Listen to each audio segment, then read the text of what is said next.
Good afternoon. Today I am completing my week 2 assignment that is titled Instructional Frameworks and Models. The assignment is asking me to select one of the frameworks or models as the system of support that I will use to plan lessons and activities for students. Also explain why I think this is the best framework model to implement with the group.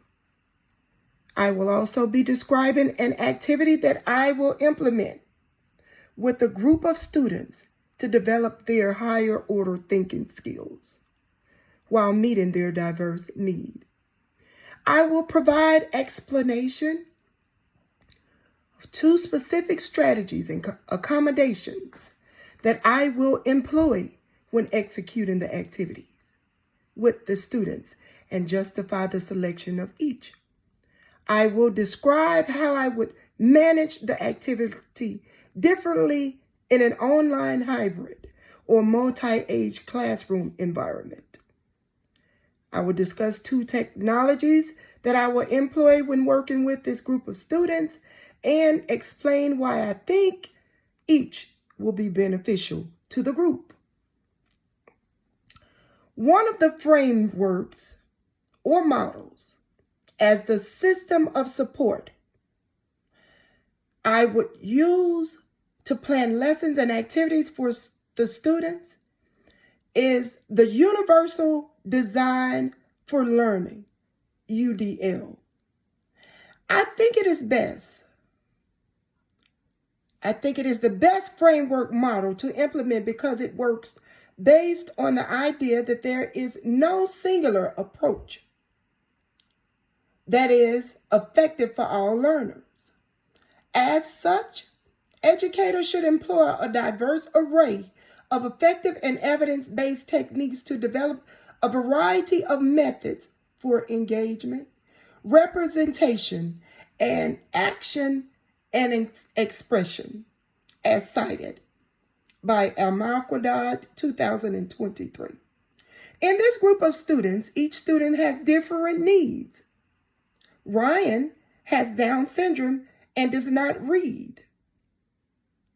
Sabayan has a mild intellectual disability.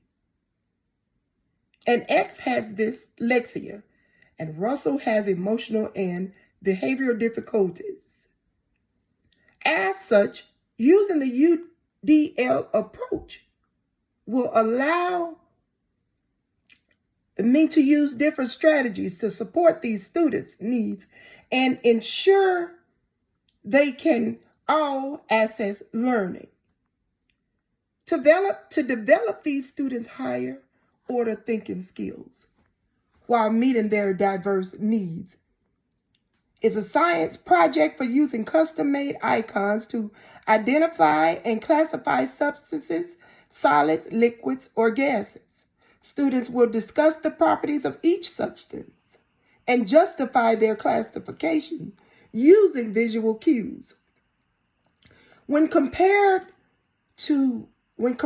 different groups' pictures and sharing what they find, they will be engaging in higher order thinking through reasoning and classification and collaborating with one another. Using the icons, pictures, and discussions will support the diverse needs of the group of students. One strategy and accommodation that I will use when executing this activity with the student is scaffolding and chunking. I will break the activity into small steps with visuals and verbal instructions to facilitate understanding. This may help Ryan, who does not read, and X, who has dyslexia. It can also help Russell, who is easily overwhelmed when he does not understand a task. The use of chunking strategies in the classroom supported by scaffolding can adapt to the variations in the characteristics and needs of students as cited by NAGOA 2025. Another strategy is using groups and pairings. This can allow for peer modeling. The student can observe and mimic the behaviors demonstrated by their peers. The students can help one another and improve one another, learning differences to improve or enhance their personal learning achievements and reach their learning goals and the ones the teacher sets, as cited by LIA 2011. To manage this activity in an online, hybrid, or multi-stage classroom environment, I would make various changes. For scaffolding, I would use pre-recorded instructional videos and step-by-step guides. These would be beneficial for students like Ryan and Russell. For grouping and pairing, the students would be paired according to their developmental readiness. For chunking, I can use interactive whiteboards like Jamboard and Padlet. Here, students can drag and drop the icons that represent different substances, such as solids, gas, liquids. Here, students,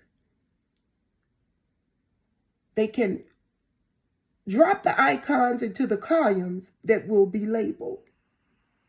I could also use text-to-speech software for X reading support. I have also included in the assignment the references that were utilized. Once again, this is presented by Tawanda Reed. Thank you.